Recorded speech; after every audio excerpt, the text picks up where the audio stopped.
David San Oval kembali hadir dalam program Market Review, program yang mengupas isu-isu penggerak pasar modal Indonesia, di mana live streaming kami bisa Anda saksikan di idxchannel.com. Ya, pemirsa, Menteri BUMN Erick Thohir mengubah syarat dan tata cara pengangkatan serta pemberhentian anggota Dewan Komisaris dan Dewan Pengawas Perusahaan BUMN dalam Permen BUMN. Di mana dalam peraturan yang ditandatangani pada 9 Oktober tersebut, Erick memasukkan dua ketentuan baru yang pada pokoknya membolehkan Dewan Komisaris BUMN untuk rangkap jabatan. Menteri BUMN Erick Thohir memperbolehkan Dewan Komisaris BUMN merangkap jabatan. Hal tersebut tertuang dalam Peraturan Menteri BUMN Nomor 10/MBU/10/10/2020 tentang perubahan atas Peraturan Menteri BUMN Nomor 02/MBU/02/2015 tentang persyaratan dan tata cara pengangkatan dan pemberhentian anggota Dewan Komisaris dan Dewan Pengawas BUMN. Dalam permen yang ditandatangani pada 9 Oktober 2020 lalu, Erick memasukkan dua ketentuan baru yang pada pokoknya memperbolehkan Dewan Komisaris BUMN rangkap jabatan. Selain itu, Erick melakukan 3 perubahan besar dalam bilit baru. Pertama, kewajiban melaporkan laporan harta kekayaan penyelenggara negara atau LHKPN. Dalam aturan sebelumnya, calon anggota Dewan Komisaris atau Dewan Pengawas BUMN yang berasal dari penyelenggara negara tidak wajib melaporkan LHKPN mereka. Dalam aturan baru, Erick mewajibkan calon Dewan Komisaris atau Dewan Pengawas BUMN yang berasal dari penyelenggara negara melaporkan LHKPN mereka selama 2 tahun terakhir. Laporan harus dibuktikan dengan bukti laporan LHKPN kepada institusi yang berwenang. Selain itu, terdapat perubahan lain yang dilakukan. Di antaranya adalah mengenai penilaian dalam pengangkatan calon Dewan Komisaris atau Dewan Pengawas BUMN. Dalam aturan sebelumnya, calon komisaris utama atau anggota Dewan Komisaris BUMN tertentu wajib mengikuti uji kelayakan dan kepatutan yang dilakukan lembaga profesional yang ditunjuk oleh menteri. Dalam bilit baru, kewajiban itu dihapus. Dalam alasan pemberhentian, di bilit baru ini Erick memasukkan alasan baru pemberhentian Dewan Komisaris atau Pengawas BUMN. Alasan itu adalah telah ditetapkan sebagai tersangka atau terdakwa oleh pihak yang berwenang dalam tindakan yang merugikan BUMN atau keuangan negara. Berbagai sumber, iDaction. Ya, pemirsa, di Market Review kali ini kita akan membahas topik benahi GCG di tubuh BUMN. Dan untuk membahasnya saat ini kami sudah terhubung melalui via Zoom bersama dengan Bapak Bima Yudhistira yang merupakan ekonom indef. Kita akan langsung sapa saja. Pak Bima, selamat pagi. Halo Pak Bima, selamat pagi Pak. Iya, selamat pagi. Apa kabar Pak Bima? Baik, kabar baik. Baik Pak Bima, terima kasih sudah meluangkan waktu di IDX Channel. Topik kita kali ini adalah benahi GCG di tubuh BUMN. Dalam beberapa waktu terakhir cukup banyak BUMN yang terseret praktek-praktek yang menyalahi tata kelola perusahaan yang baik. Pak Bima, dari pandangan Anda apa yang menyebabkan kondisi ini terjadi Pak? Iya, kalau kita melihat ini kan bukan cerita baru ya terkait dengan tata kelola yang bermasalah dari BUMN. Karena sebelumnya sudah ada kasus misalkan kasus korupsi ya Garuda Indonesia dengan Rolls-Royce waktu itu. Kemudian ada juga kasus yang sebenarnya juga cukup mengagetkan karena ini adalah BUMN yang sahamnya tercatat di publik, yaitu kasus manipulasi laporan keuangan di BUMN yang sama. Itu baru satu BUMN, sehingga kita melihat bahwa ini ada permasalahan serius memang dari tata kelola yang belum berhasil dibenahi dari Menteri BUMN. Nah, ini yang menjadi tantangan. Kenapa? Karena di BUMN itu sudah ada yang namanya komite, ada komite audit internal, ada komite terkait dengan GCG. Namanya memang berbeda-beda dari tiap BUMN. Satu BUMN misalkan ada yang namanya Komite Resiko Usaha dan Good Corporate Governance. Nah, ini jadi pertanyaan, fungsi komite untuk membantu Dewan Komisaris apabila menemukan fraud atau menemukan kejanggalan dalam hal transaksi, ini follow up-nya seperti apa? Atau komite ini hanya sekedar formalitas? Yang menarik tadi Anda sampaikan adalah kondisi ini juga terjadi kepada BUMN yang statusnya sudah perusahaan terbuka atau tercatat di Bursa Efek Indonesia. Bagaimana Anda melihat kalau kita bahas dari sisi mekanisme Pak, dari sisi pengawasan untuk perusahaan terbuka BUMN ini?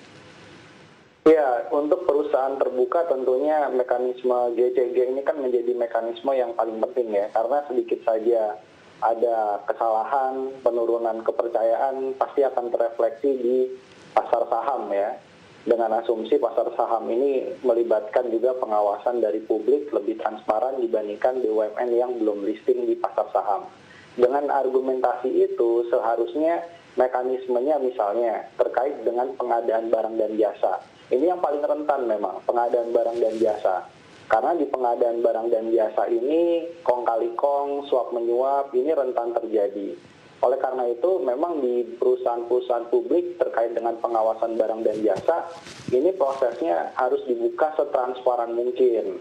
Kemudian juga melibatkan bukan hanya akuntan independen, tapi ada BPK yang bisa dilibatkan, dan juga komisaris. Komisaris ini fungsinya sangat penting di perusahaan publik untuk menjamin trust. Dia bisa melakukan koreksi terhadap kebijakan direksi yang dinilai melanggar tata kelola. Ya misalnya dalam kasus Garuda beberapa waktu yang lalu, terakhir itu terkait dengan pembelian pesawat misalkan dan komponennya dari salah satu perusahaan yang ada di Inggris, itu kan ternyata sangat rentan sekali ada hengki-pengki atau ada kemudian praktek suap menyuap, sehingga satu perusahaan ini dimenangkan lah oleh Garuda sehingga pembeliannya kepada perusahaan yang spesifik tadi. Nah ini harusnya Dewan Komisaris dibekali dengan banyak sekali SDM itu untuk melakukan semacam pencegahan preventif. Kalau perlu memang bisa memanggil KPK, misalkan tidak mampu untuk melakukan pencegahan preventif, KPK bisa dipanggil untuk melakukan pencegahan-pencegahan tadi. Baik, kondisi ini terjadi kepada perusahaan terbuka, Pak Bima. Bagaimana dengan perusahaan-perusahaan BUMN yang statusnya belum terbuka? Dengan kemungkinan cukup banyak juga untuk penyelewengan-penyelewengan terjadi yang belum terungkap sampai sejauh ini. Itu dia yang jadi permasalahan jumlah BUMN saja. Kalau kita bicara BUMN itu dengan anak cucunya itu mungkin ada 1.000 lebih entitas BUMN ya. Dan ini kan artinya peluang besar sekali. Nah, tapi dimulai dari apa? Dimulai sebenarnya dari apakah ada tumpang tindih terkait dengan jabatan komisaris. Itu juga sudah menjadi masalah. Jadi ada komisaris yang masih menjabat menjadi pejabat negara. Kemudian ada komisaris yang juga menjabat di induknya misalnya, sehingga dia menerima insentif double dari induk usaha, dari anak usaha. Kemudian dari komisaris ini tidak diisi oleh profesional, tidak semuanya kemudian paham bagaimana membaca laporan keuangan, bagaimana mekanisme tadi. Nah, ini yang saya kira dimulai dari penunjukan komisaris juga yang bermasalah. Jadi BUMN yang belum listing saja ini kelihatannya harus diawasi betul, jangan sampai ada potensi terjadinya korupsi, fraud ya, apalagi yang sudah publik gitu.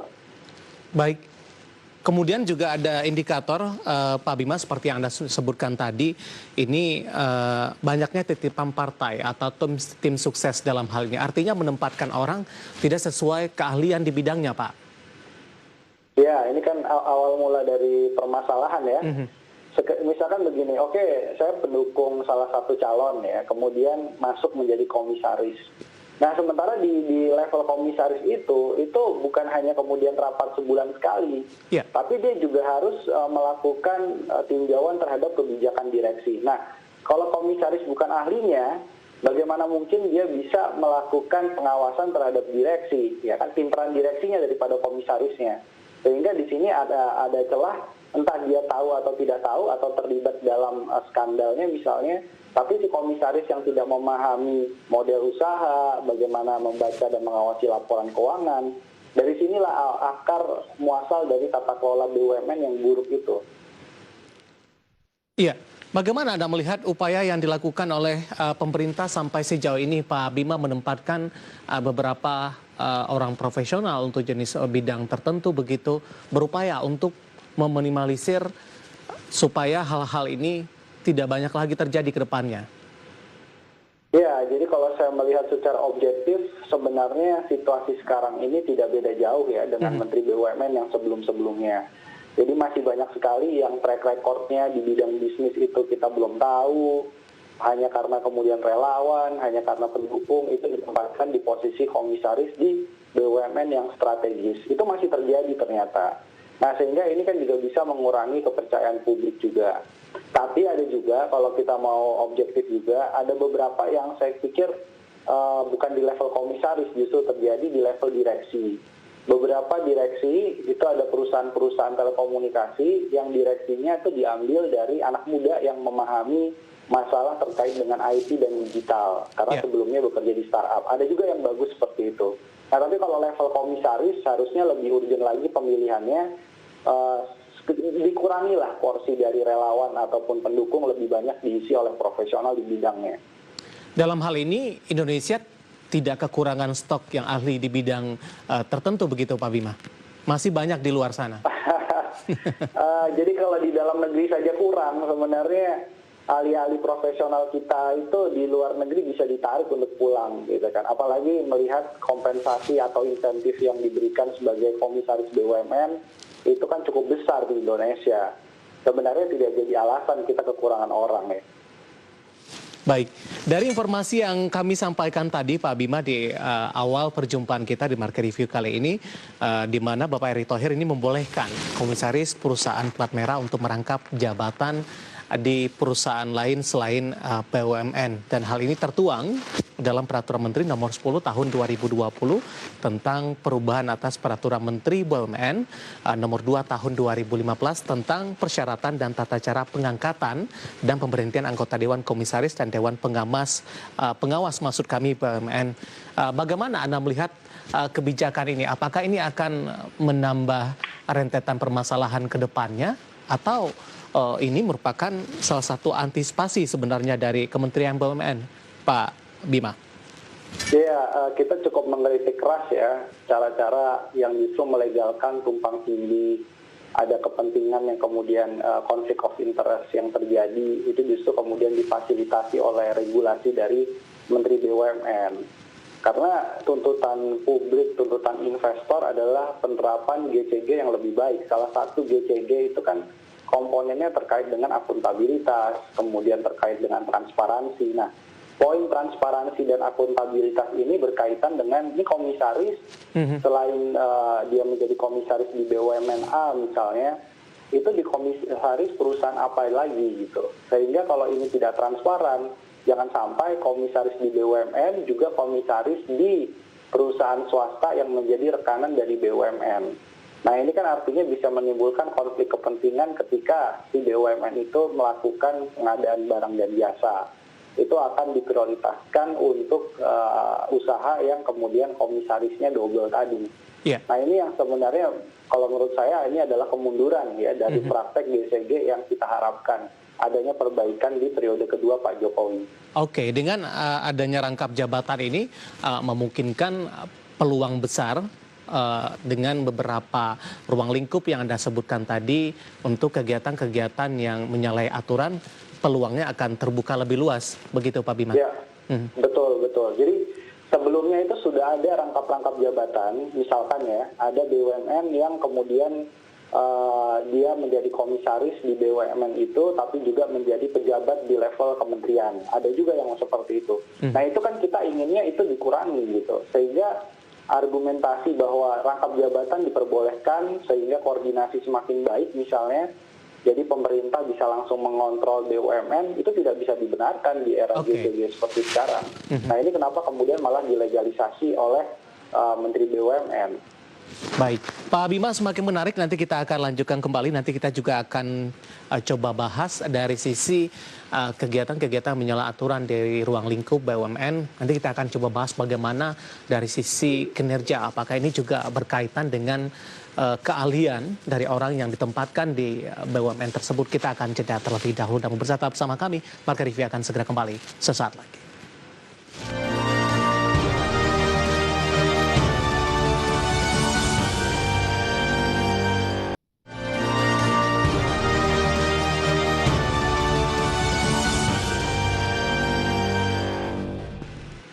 Ya, pemirsa masih di Market Review dan kita masih membahas topik benahi GCD di tubuh BUMN dan kita masih berbincang bersama dengan Bapak Bima Yudhistira yang merupakan ekonom indef. Pak Bima masih bergabung bersama kami, Pak.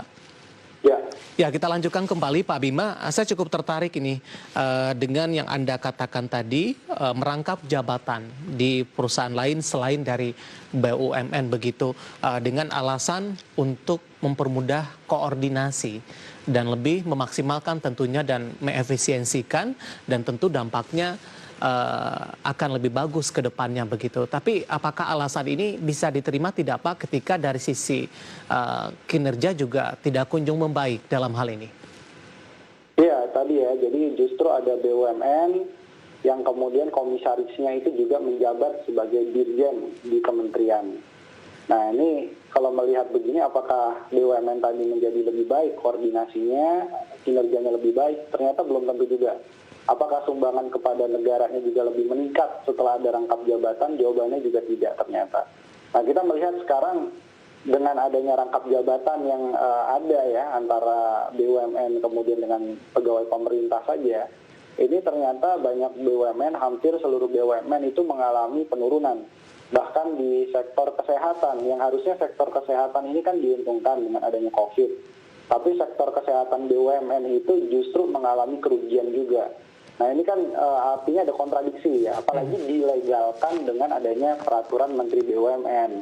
Ini yang saya kira tidak tepat ya, justru kinerja ke depannya bisa semakin menurun dengan adanya potensi konflik kepentingan. Investor pun juga akan lebih berhati-hati dalam memilih saham BUMN.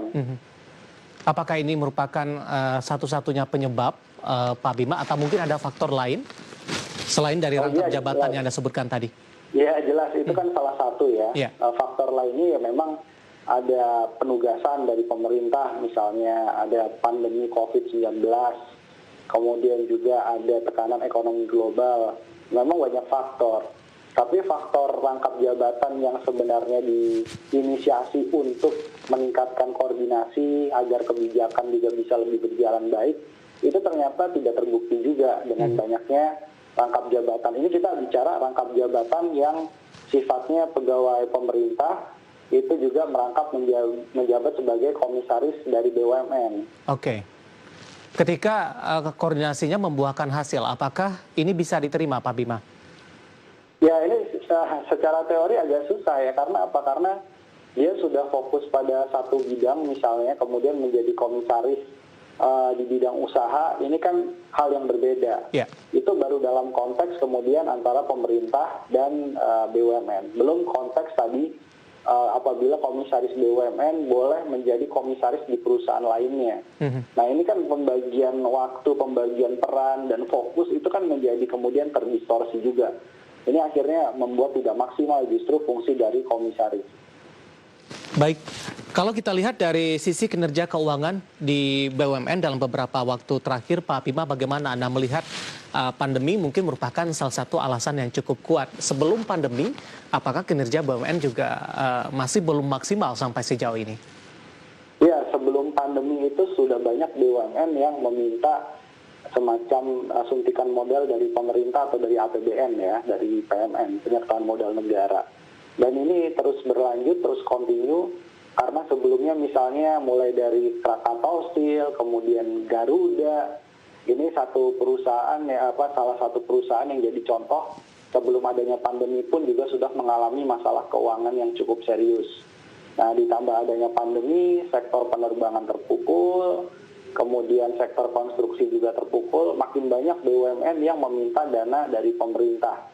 Sampai ini dimasukkan ke dalam stimulus pen. Nah yang jadi aneh kan ketika sekarang ini banyak yang bilang BUMN sebagai motor atau agent of development yang gunanya dalam menyerap tenaga kerja, apalagi situasi pengangguran sekarang 7% ya, tingkat penganggurannya. Nah ini BUMN justru meminta anggaran dari pemerintah lebih banyak.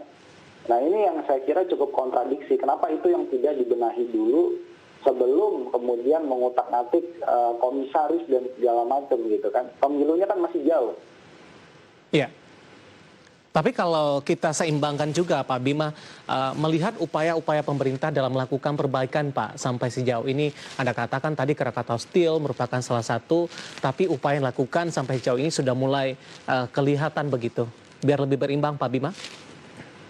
Oh iya, tadi kan saya sebutkan ya, jadi kalau kita bicara GCG, saya kira ada penurunan, tapi di sisi yang lain ya misalkan terkait dengan penunjukan direksi, di beberapa perusahaan ini ada penyegaran, ada banyak sekali kemudian perbaikan. Misalkan tadi saya contohkan bagaimana Telkom ya, ada direksi yang di bagian operasional IT itu diambil dari anak muda yang cukup visioner sehingga dia berani untuk memangkas beban dari belanja.com atau anak usaha punyanya Telkom yang tidak profit. Sehingga dia bisa fokus pada core bisnisnya, berjualan internet, data, dan akhirnya Telkom itu kan di tengah semuanya merugi, Telkom itu masih meraup untung, bahkan untungnya cenderung naik ya, karena masyarakat sekarang bertransformasi secara digital ya. Jadi artinya ada juga perusahaan-perusahaan yang kinerjanya membaik, tapi kalau kita lihat secara helikopter view atau pandangan secara luas, apalagi ada legalisasi terkait dengan komisaris bisa rangkap jabatan, nah disinilah poin kritik yang membuat kinerjanya bisa menurun secara keseluruhan. Baik, selain posisi rangkap jabatan Pak Bima, sebelumnya kalau kita tahu juga perubahan atau rotasi terutama dari sisi kepemimpinan ini juga cukup cepat terjadi. Apakah ini juga memberikan efek juga Pak Bima terhadap kinerja dengan pergantian manajemen, dengan pergantian orang-orang yang rotasinya mungkin dalam satu manajemen kemajuan bisa dilihat beberapa tahun begitu, tapi tidak sampai setahun rotasi kembali terjadi Pak Bima. Ya, yang jadi permasalahan ini kan sebenarnya bukan pada rotasinya, tapi pertanyaan besarnya adalah kenapa ada rotasi, apa yang mendasari itu, dan apa jaminan jika rotasi manajerial atau direksi dilakukan, itu kinerja BUMN akan lebih baik. Nah ini yang seringkali publik maupun investor tidak mendapatkan jawaban yang utuh, sehingga terkesan lebih politis dibandingkan kemudian perbaikan manajerial BUMN yang bersangkutan. Nah di sini letaknya ya, jadi banyak sekali perusahaan yang dilakukan rotasi misalkan belum ada 1 tahun bahkan, tapi setelah dirotasi kinerjanya juga belum tentu membaik. Baik, kita masih punya satu segmen lagi Pak Bima. Tampaknya permasalahan yang terjadi cukup kompleks dan tampaknya harus dilakukan pembenahan secara keseluruhan. Nanti kita akan bahas lebih lanjut Pak Bima. Kita masih punya satu segmen lagi, kita akan jeda kembali terlebih dahulu. Dan pemirsa telah bersama kami, Marka Review akan segera kembali sesaat lagi.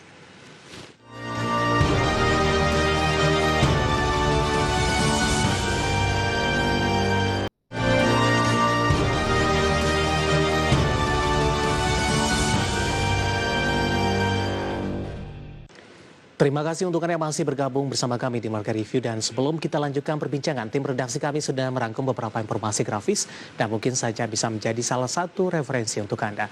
Langsung saja kita ke grafis yang pertama. Kita akan coba lihat 7 BUMN peroleh penyertaan modal negara dengan total 23,65 triliun di tahun 2020.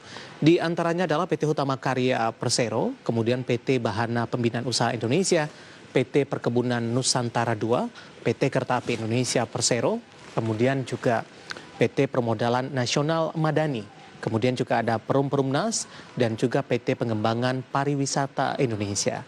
Sementara masing-masing dana PMN yang didapatkan dapat Anda saksikan juga di layar televisi Anda. Hutama Karya di 7,5 triliun, Bahana di 6 triliun, PT Perkebunan Nusantara di 4 triliun dan Kereta Api 3,5 triliun dan juga ada PNM ini 1,5 triliun rupiah. Kita beralih ke grafis selanjutnya. Kita akan coba lihat juga kinerja keuangan BUMN penerima suntikan modal pemerintah dari 2006 sampai dengan 2019. Dapat Anda saksikan juga di layar televisi Anda dari sisi pendapatan, kemudian juga beban dan juga dari sisi laba bersih.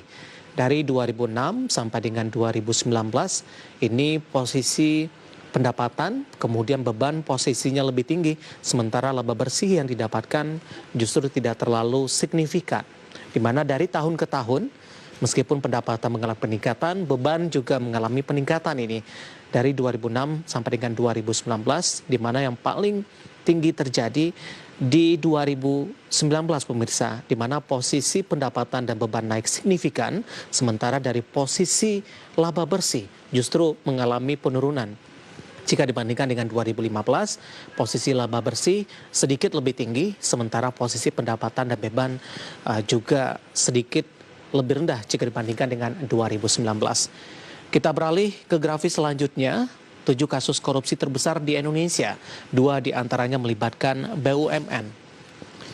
Ada berapa kasus? Jiwasraya, Pelindo II, Bank Senturi, Bupati Kota Waringin Timur, kemudian juga ada BLPI, IKTP, dan juga Hambalang.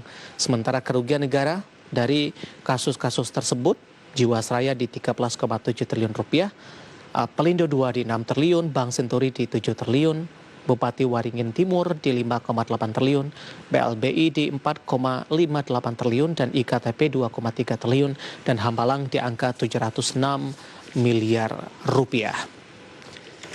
Ya, kita lanjutkan kembali perbincangan bersama dengan Bapak Bima Yudhistira yang merupakan ekonom Indef, dan kita masih membahas topik benahi GCG di tubuh BUMN. Pak Bima, kita lanjutkan kembali, Pak. Ya, di luar kondisi yang terjadi, pemerintah terus berupaya melakukan perbaikan Pak Bima sampai sejauh ini. Kita akan coba lihat bagaimana Anda melihat upaya pemerintah dalam melakukan perampingan, Pak, dari sekian banyak BUMN, kemudian juga beberapa anak usahanya dengan untuk lebih mudah koordinasi, lebih mudah melakukan pengontrolan, di mana perampingan sudah dilakukan sampai sejauh ini. Apakah ini cukup efektif, Pak Bima? Ya, saya kira ini satu hal yang positif ya. Karena jumlah BUMN yang sebelumnya terlalu banyak itu juga dianggap tidak efektif, kemudian juga saling bersaing akhirnya antar BUMN, antara anak usaha BUMN, padahal di bidang yang sama. Jadi ini kami mendukung adanya upaya perampingan, tetapi harus sangat hati-hati. Karena perampingan itu bukan hanya sekedar perampingan, tapi bagaimana misalnya terkait dengan nasib karyawannya setelah dirampingkan. Kemudian yang kedua terkait dengan konsep holding. Nah, holding ini ada yang baik ya, tapi ada juga yang kemudian harus sangat hati-hati. Misalnya terkait dengan holding kesehatan. Itu ada Bio Farma sebagai induk holdingnya, tapi holding kesehatan ini ingin digabungkan dengan holding rumah sakit. Ada IHC ya, Indonesia Health Corporation. Jadi rumah sakit BUMN mau digabungkan dengan Bio Farma, Kimia Farma yang memproduksi vaksin, memproduksi obat. Ini dari luar kelihatan baik, tapi kalau digabungkan ternyata core bisnisnya sangat jauh berbeda. Jadi rumah sakit, vaksin, obat-obatan itu dua hal yang berbeda. Nah ini manajerialnya juga harus dikonsolidasikan dengan sangat baik. Kalau tidak nanti justru akan menurunkan kinerja induk usaha, atau justru menurunkan optimalisasi dari rumah sakit milik BUMN yang mau di-holding tadi. Nah, jadi ini perlu kemudian hati-hati karena ada beberapa studi di banyak negara ya, seperti di Malaysia, mereka memang punya holding, tapi untuk holding kesehatan itu tidak digabungkan dengan rumah sakit. Jadi rumah sakit sendiri, kemudian holding untuk farmasi itu sendiri juga. Nah, ini yang kita perlu belajar juga dari banyak negara, kesalahannya di mana, best practice-nya seperti apa, sehingga kita bisa lebih optimal dalam hal holdingisasi BUMN. Baik, kalau berbincang belajar dari negara lain, Pak Bima, Anda melihat BUMN di negara lain, di negara tetangga, ataupun di beberapa negara lainnya, apakah memang sebanyak di Indonesia, atau mereka hanya memiliki beberapa BUMN saja, ataupun mungkin dalam konsep holding untuk titik-titik atau lembaga-lembaga vital saja? Iya, memang Indonesia relatif terlalu banyak ya. Tadi ya BUMN, induk, anak usaha, cucu, cicitnya bisa sampai 1.000 entitas lebih. Nah di negara lain ya nggak sebanyak Indonesia. Dan satu hal yang paling penting adalah pertama mereka hanya menguasai objek yang relatif vital atau punya kontribusi terhadap publik di mana swasta tidak berminat masuk ke situ. Kemudian yang kedua adalah di Singapura misalnya, mereka tidak bisa melakukan intervensi politik terhadap BUMN. Jadi betul-betul BUMN Temasek Holding itu itu betul-betul BUMN yang sifatnya profesional. Bahkan si menteri tidak bisa mengganti direksi dari Temasek Holding. Jadi sampai seperti itunya sehingga benar-betul BUMN-nya bebas dari kepentingan politik jangka pendek. Tapi kalau politik negara dalam artian BUMN harus memberikan subsidi dan segala macam ya dijalankan juga.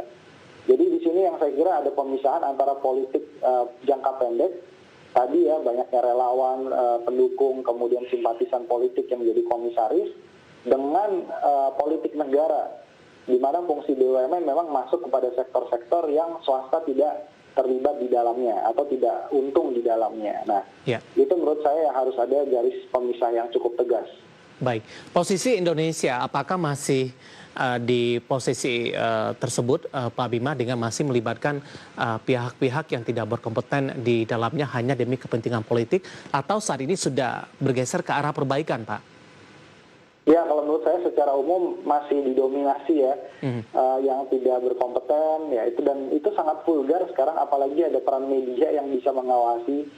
Jadi ketika ada RUPS, ada pergantian komisaris, ya paling riskan adalah komisaris. Karena di sini dianggap apa salahnya pendukung ataupun simpatisan salah satu pendukung presiden atau pendukung partai politik itu jadi komisaris. Kan tujuannya untuk mengontrol BUMN tadi sesuai dengan politik pemerintah saat ini. Nah, itu yang menurut saya logika yang harus dibenahi gitu. Sekarang ini nggak zamannya lagi model seperti itu. Kalau ingin BUMN-nya baik sesuai dengan garis politik dari pemerintah maupun politik negara, maka yang harus dilakukan justru menyerahkan BUMN ini kepada profesional. Sehingga BUMN pun lebih direspek, lebih dipercaya oleh investor, oleh perusahaan tekanan lainnya, swasta, dan lain-lain. Dalam hal ini konsepnya 100% profesional, Pak Bima, atau mungkin menyisakan persentase lainnya untuk dari posisi pemerintahan? Oh iya, tentunya kita ingin 100% yang profesional ya. Oke. Karena dengan begitu, ya seperti di Singapura tadi, level komisaris direksi kalau sangat profesional, harapannya bisa lebih efektif ya. Nah, untuk Indonesia melangkah ke arah tersebut dengan posisi saat ini masih cukup jauh tidak, Pak?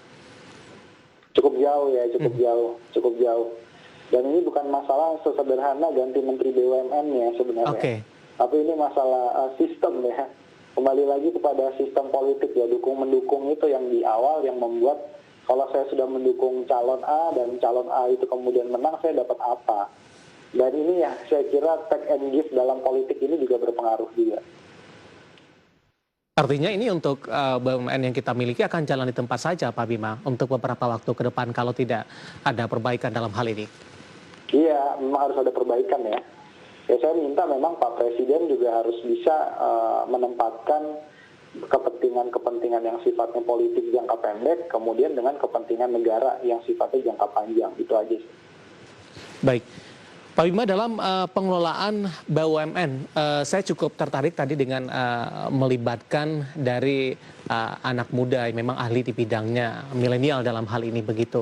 Dan ini akan memberikan wajah baru, pemikiran baru, dan prospek baru. Apakah Anda melihat ini sudah mulai diterapkan di BUMN-BUMN yang ada saat ini atau masih terbatas, Pak? Oh iya, saya kasih contoh juga misalnya ya, tadi Telkom. Kedua adalah Sarinah. Jadi direkturnya PT Sarinah itu BUMN negara ya yang di bawah Kementerian Koperasi itu diambil dari menurut saya anak muda yang sudah lama bergerak di ekonomi kreatif. Jadi ketika kemudian berdiskusi ini ada visioner, ada visi yang besar gitu untuk membawa ekonomi kreatif kita melalui BUMN PT Sarinah. Jadi ada juga yang model-model seperti itu yang saya kira semakin banyak profesional yang ditempatkan di posisi puncak BUMN, khususnya direksi maupun komisaris ya. Ini bisa membuat kinerja BUMN semakin baik ke depannya. Baik, dengan kesimpulan upaya-upaya yang terus harus dilakukan, tapi tampaknya cukup banyak pekerjaan rumah atau perbaikan-perbaikan di segala lini sehingga BUMN bisa memberikan kontribusi yang optimal terhadap negara dan juga masyarakat. Begitu Pak Bima? Betul, betul. Baik, Pak Bima terima kasih sudah bergabung bersama kami di IDX Channel. Sehat selalu Pak Bima. Ya, sama-sama. Baik, ada Bapak Bima Yudhistira, ekonominya, dan tadi kita membahas benahi GCG di tubuh BUMN. Dan tetap di tempat Anda, karena setelah ini kita akan kembali dengan topik yang berbeda. Nanti kita akan coba membahas, menguliti tata kelola perusahaan penerbangan di Indonesia. Kami akan segera kembali sesaat lagi.